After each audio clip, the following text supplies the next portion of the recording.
Judges, chapter 19. A Levite and his concubine, verse 1. In those days, when there was no king in Israel, a certain Levite was sojourning in a remote part of the hill country of Ephraim, who took to himself a concubine from Bethlehem in Judah. And his concubine was unfaithful to him, and she went away from him to her father's house at Bethlehem in Judah, and was there some 4 months. Then her husband arose and went after her, to speak kindly to her and to bring her back.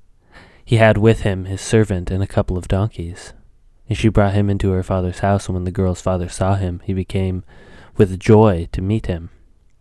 And his father-in-law, the girl's father, made him stay, and he remained with him 3 days.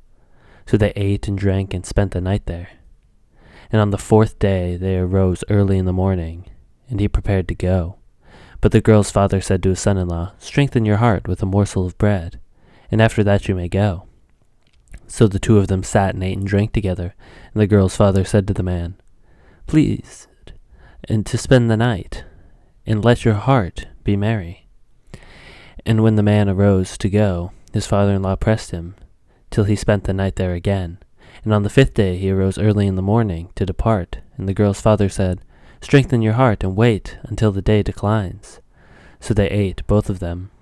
And when the man and his concubine and his servant rose up to depart, his father-in-law, the girl's father, said to him, "Behold, now the day has waned toward evening. Please spend the night.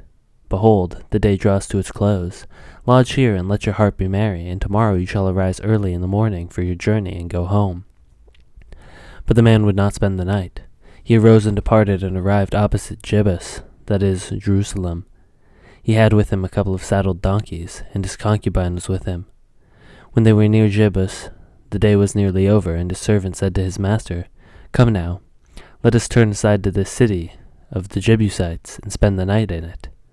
And his master said to him, "We will not turn aside into the city of foreigners, who do not belong to the people of Israel, but we will pass on to Gibeah." And he said to his young man, "Come, and let us draw near to one of these places and spend the night, at Gibeah or at Ramah." So they passed on, and went their way. And the sun went down on them near Gibeah, which belongs to Benjamin. And they turned aside there to go in and spend the night in Gibeah. And he went in and sat down in the open square of the city, for no one took them into his house to spend the night. And behold, an old man was coming from his work in the field at evening. The man was from the hill country of Ephraim, and he was sojourning in Gibeah. The men of the place were Benjaminites. And he lifted up his eyes and saw the traveler in the open square of the city. And the old man said, "Where are you going? And where do you come from?" And he said to him, "We are passing from Bethlehem in Judah to the remote parts of the hill country of Ephraim, from which I come. I went to Bethlehem in Judah, and I am going to the house of the Lord. But no one has taken me into his house. We have straw and feed for our donkeys, with bread and wine for me and your female servant, and the young man with your servants. There is no lack of anything."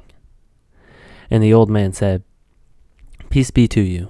I will care for all your wants. Only do not spend the night in the square." So he brought him into the house and gave the donkeys feed, and they washed their feet and ate and drank. Gibeah's crime, verse 22. As they were making their hearts merry, behold, the men of the city, worthless fellows, surrounded the house, beating on the door. And they said to the old man, the master of the house, "Bring out the man who came into your house, that we may know him."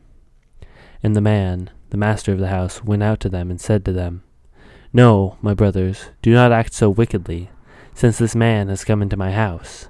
Do not do this vile thing. Behold, here are my virgin daughter and his concubine. Let me bring them now. Violate them, and do with them what seems good to you. But against this man, do not do this outrageous thing." But the men would not listen to him, so the man seized his concubine and made her go out to them. And they knew her and abused her all night until the morning. And as the dawn began to break, they let her go.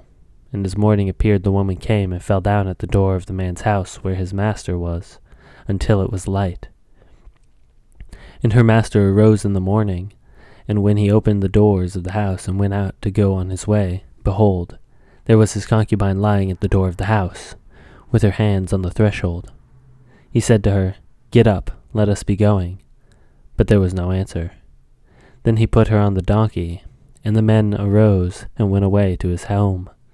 And when he entered his house, he took a knife, and taking hold of his concubine, he divided her limb by limb into 12 pieces, and sent her throughout all the territory of Israel.